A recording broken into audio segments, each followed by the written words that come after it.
안녕하십니까, 오싱쌤입니다.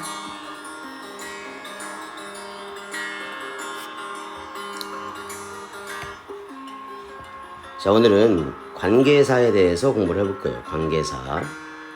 요즘 시험 기간이라 조금 정신이 없어서 작심 3일을 위한 3일에 한 편씩, 최소 4일에 한 편씩 올라가야 되는데 미안하게 생각합니다. 네.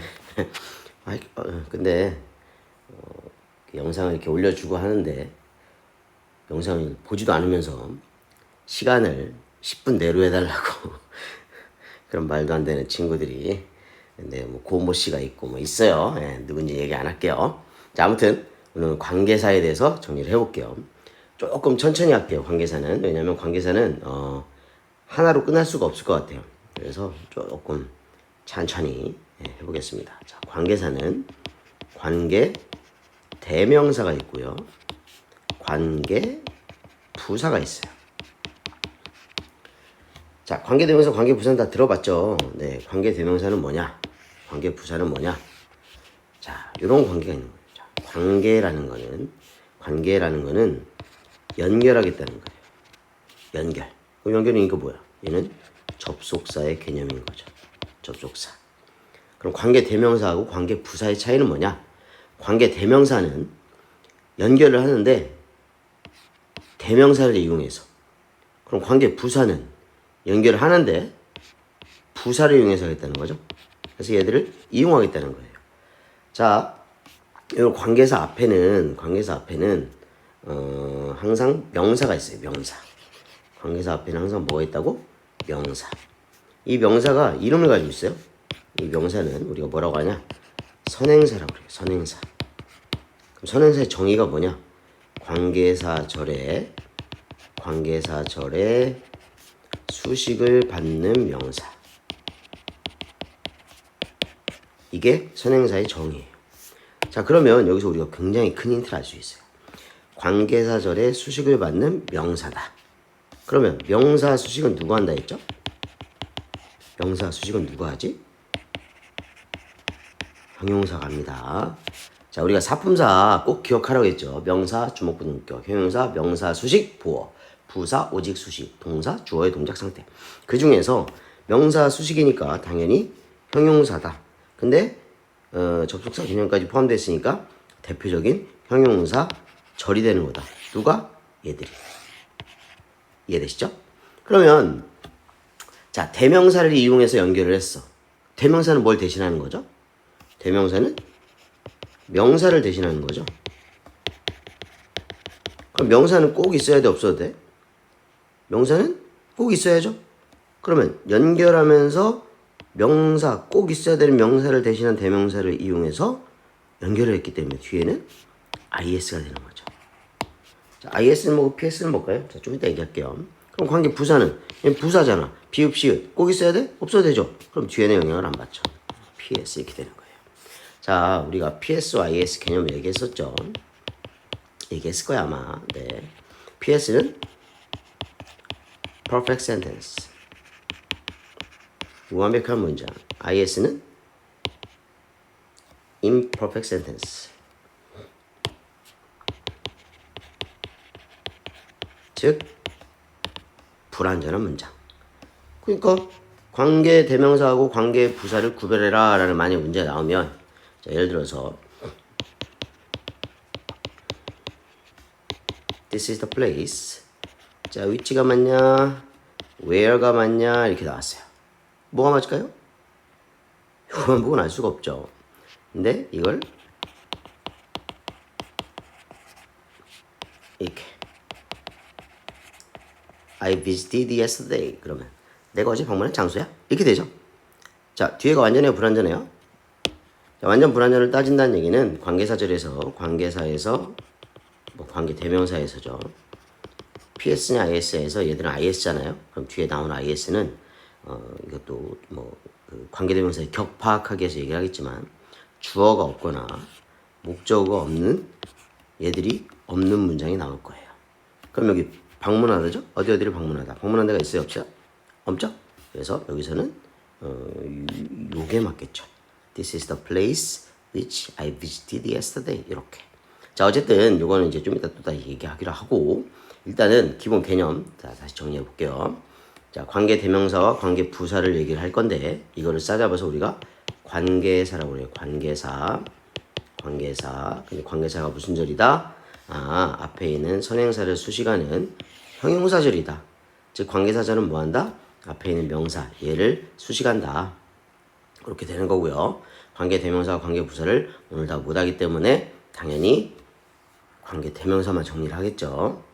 네, 그렇습니다. 자, 관계 대명사를 이제 정리를 해볼게요. 자, 관대는 일단 관계 대명사 표가 있어요. 관계 대명사 표 많이 봤을 거예요. 잘 그려야 되는데.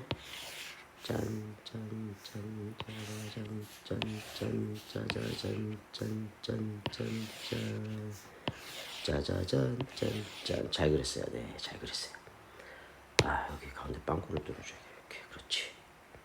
그리고 여기를 이렇게 어떤 느낌인지 알겠죠? 네. 자, 그랬을 때 여기는 이렇게 하고 격 여기는 선행사 여기는 주격. 글씨가 좀 마음에 안 드는데 이해하세요. 네. 소유격. 여기는 사람. 여기는 사물. 여기는 짬뽕. 그럼 여기는 짜장이나 하. 선포. 이렇게 되죠. 자, 짬뽕은 뭐냐? 짬뽕은 사람도 되고 사물도 되고 동물도 된다. 이 얘기죠. 자, 선포는 뭐냐? 선포. 뭐겠어요? 선행사 포함이겠죠. 이렇게. 자, 그랬을 때 주격 관계대명사인데 사람이면 후, 목적격이면 whom, 소유격이면 whose, 사물이면 which, 목적격이면 which, 여기도 whose. 물론 of which도 있어요. 근데 of which 쓰는 것보다 whose 쓰는 게 훨씬 더 쉬워요. 네. 나오면은 이제 이거구나라고 알면 되겠죠. 짬뽕은 사람 사물이 같이 나왔을 때, 사람 동물이 나왔을 때는 that. 그리고 소유격은 없고요. 선행사 포함은 what이에요. what. 여기도 없어요. 자, 굉장히 중요한 거. 이렇게 세 개는 형용사절이에요. 형용사절. 왜? 앞에 있는 명사인 선행사를 수식하겠죠, 당연히. 근데 얘는 뭘 먹었어요? 뭘 포함했죠? 선행사를 포함했죠. 선행사는 뭐예요? 명사죠. 명사를 포함했기 때문에 얘는 명사절이에요. 명사절. 자, 이게 명사절로 안 보이시는 분은 눈을 크게 뜨시고 좀 멀리 이렇게 쳐다보면 명사절이 보일 거예요. 자, 이 표 외우셔야 됩니다. 따라하세요. 영어는 암기과 옮기다 외워야 돼요. 자, 그 다음에 관대의 격 파악하기. 관대의 격을 파악할 수 있어야 돼요. 자, 첫 번째 주격 다음에 뭐 나오냐? 주격 다음에 동사가 나와요. 즉 뭐가 없다는 얘기야? 주어가 없다는 얘기예요. 주어가 생략돼 있죠. 왜? 관계대명사 먹었어요. 자, 두 번째 목관대가 있죠. 목적격. 그럼 목적격 뒤에 뭐 나오냐? 목적격이 두 가지가 가능해요. 주어, VT가 뭐죠? 타동사죠. 타동사. 목적어를 취한 동사. 그 다음에 주어 동사 삐리리 한 다음에 전치사. 전치사도 뒤에 목적어 나오죠. 그래서 얘들 뒤에는 목적어가 없다. 거꾸로 목적어를 써놓고서 관계대명사를 연결하면 돼요? 안 돼요? 안 되겠죠. 자, 그 다음 세 번째는 뭐가 있냐? 소유격이 있어요. 소유격은 엄밀히 말하면 소유격 뒤에 명사가 나오거든요. 그러면 이 소유격에서 이 소유격이 얘가 없다고 해서 좀 문장이 안 되냐? 엄밀히 말하면 되는 것처럼 보일 수도 있어요. 자, 그래서 그거는 구별을 할 수 있어야 된다. 자, 그랬을 때 뒤에는 어떤 구조가 나오냐? 명사 나오고 동사 아니면 주어 동사의 개념이 나와요. 그럼 여기서 문제가 생겼어요. 어떤 문제? 얘가 주어가 될 수도 있잖아요. 그죠? 네. 그러면 주어 그럼 VT, VI 이렇게 있겠죠. 그럼 VT면 아니죠. 일단 VI면 위에 요거랑은 다른 얘기죠? VI면 네, 그렇습니다. 그럼 VT면 뒤에는 목적어가 있어요. 이렇게. 그래서 소유격을 구별할 수 있다. 자, 그래서 일단 관계대명사 표 외우셔야 되고요. 그 다음에 관대의 격파하기 요거 외워놓으셔야 됩니다. 자, 그 다음에 알고 있어야 될 게, 세 번째로 관대의 생략이 있어요. 관대의 생략. 관계대명사를 생략을 쓸 수 있다. 첫 번째는 주격 관대 플러스 비동사를 이렇게 같이 생략해요. 두 번째는 목관대를 저 혼자 생략해요. 자, 그러면 얘는 뒤에 나올 수 있는 비동사 뒤에 나올 수 있는 애들이 이렇게 생략되고 나면 여기 나올 수 있는 애들이 형용사가 나올 수가 있을 거고 전명구도 나올 수가 있을 거고 ing 나올 수가 있을 거고 pp 나올 수가 있겠죠. 네, 그럼 이거는 진행형이고 이건 수동태고, 그죠? 네, 이거는 이렇게는 뭐 이 형식이었을 거고. 자, 목관대는 좀 전에 뭐라 했어요? 목관대는 주어, vt 아니면 주어, 동사, 삐리리, 전치사 이렇게 나올 수 있다 했잖아. 그죠? 그러면 여기가 없어졌으니까 앞에 병사 있고 이렇게 나와 있으면 이렇게 묶어버리고 얘가 만약에 주어면 뒤에 와서는 동사가 나오겠구나. 그럼 얘가 이 문장이 뼈다가 되는구나. 뭐 이렇게 관계대명사를 정리해낼 수 있어야 됩니다. 그랬을 때 우리가 다시 말했듯이 외워야 된다고 했죠. 외워야 된다고. 그러면 안 외우고선 이거를 해봐야겠다 그렇게 생각하면 안 돼요. 안 외우고선.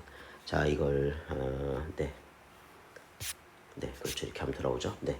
자, 관계대명사에서 첫 번째 관계대명사를 지금 정리를 하는 거예요. 그래서 관계대명사 표를 얘기했어요. 관계대명사 표. 관계대의 기본 개념은 앞에 있는 명사, 즉 선행사를 수식한다. 이런 얘기를 했었던 거고요. 그래서 PSIS 개념을 얘기했고, 그 다음에 관대표 외우고 있어야 돼요.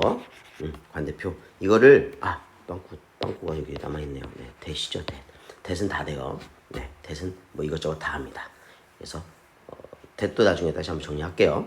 자, 그리고 표 꼭 외우셔야 되고, 이 표를 직접 그릴 수 있으면 외운 거야. 이해되죠? 네. 자, 그 다음에 관대 격파하기. 주격 뒤에는 동사 나오고, 목관대 뒤에는 주어 타동사 아니면 주어 동사 삐리리 전치사가 나온다. 소유격은 명사 나오고 동사 주어 동사 나오는데, 이때 소유격 뒤에 나오는 명사를 주어로 볼 수도 있는데, 그러면 뒤에 나온 동사가 VI냐 VT냐에 따라서 달라지겠죠? 근데 VT면 뒤에 목적어가 있다. 즉 아까 얘기했던 소유격 얘가 없어도 뒤에는 PS처럼 보일 수도 있다라는 얘기를 했죠. 자, 그 다음에 관대의 생략 얘기했어요. 주격 관대 플러스 비동사는 같이 혼자서 뭐라고 같이 이렇게 생략하고요. 목관대는 혼자 생략할 수 있다.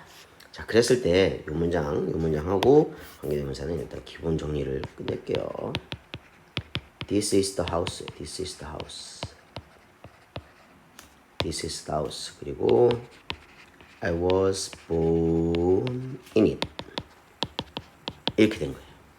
자, 이 두 문장을 관계대명사 이용해서 합치는 거예요. 이 문장은 꼭 외워두세요. 자, 겹치는 게 뭐예요? 집하고 내가 그 집에서 태어났다 이거죠. 얘는 뭐죠? 전치사. 그럼 전치사 얘는 그 무슨 격? 목적격. 그리고 사람의 사물이요? 사물. 그러면 어떤 문장이 나오냐? 이렇게 나오겠죠. This is the house which 또는 아까 똥을뱅이 마지막에 썼던 that도 되겠죠. 그 다음에 I was born in. 자, I was born in. 야, 누가 내 목적어였어? 즉 전치사가 목적어 없기 때문에 얘는 불완전한 문장이 되는 거죠. 얘들은 뭐한다? 이만큼이 얘를 수식한다. 그래서 이것이 집이다. 어떤 집? 내가 태어난 집. 그래서 이것이 내가 태어난 집이다. 이렇게 되는 거죠. 자, 그 다음에 얘는 무슨 격이에요 지금? 여기 지금 전치사에 목적 없으니까 이거 목적격이죠? 목적격 뭐 할 수 있다 했죠? 목적격은 저 혼자 생략할 수 있다. 그래서 이렇게. 그럼 어떤 문장이 나와요? 똑같은 구조인데 똑같은 하고 안 쓰고 This is the house I was born in. 이렇게 되겠죠. 자, 여기서 한 단계 더 가면 이제 관계부사 나오면 그때 또 얘기하겠지만 인이 야 누구냐? 누가 내 목적 먹었냐? 그럼 제일 처음 먹은 누구예요? 얘죠? 그래서 야, 나 걔 앞으로 가겠다. 네, 가십시오. 갈 수 있죠. In it I was born 되는 거예요. 자, 그러면 이제 얘는 PS죠. 자, 다시 전치사 관계대명사는 뒤에가 PS 나와요. 전치사 관계대명사는 뒤에 PS 나온다. 왜? IS의 원인이 얘가 살았으니까. 자, 인댓은 없어요. 인댓 관계대명사 대신 없다. 참고로 나중에 인댓 PS가 나와요. 인댓 PS. 이거는 뭐뭐라는 점에서 이렇게 되죠. 뭐뭐라는 점에서. 네, 자, 그래서 일단 가장 기본적인 내용만 정리를 해봤어요. 이 관계대명사도 물론 예문을 다 들어줘야 되는데 이 취지가 뼈대 세우기죠. 그래서 기본 개념만 일단 이해하고 나중에 다시 이제 계속 예문 가지고서 얘기를 할 그런 날이 올 겁니다. 그래서 항상 얘기하지만 여러분들은 적자 생존하셔야 되고요. 작심삼일도 하셔야 되고요. 영어는 암기 과목이라는 걸 잊어버리시면 안 돼요. 그래서 꾸준히 열심히 하시다 보면 영어를 마스터하는 날이 올 겁니다. 화이팅 하시길 바라겠고요. 3일에 한 번씩 꼭 올릴 수 있도록 저도 노력을 하겠습니다. 감사합니다.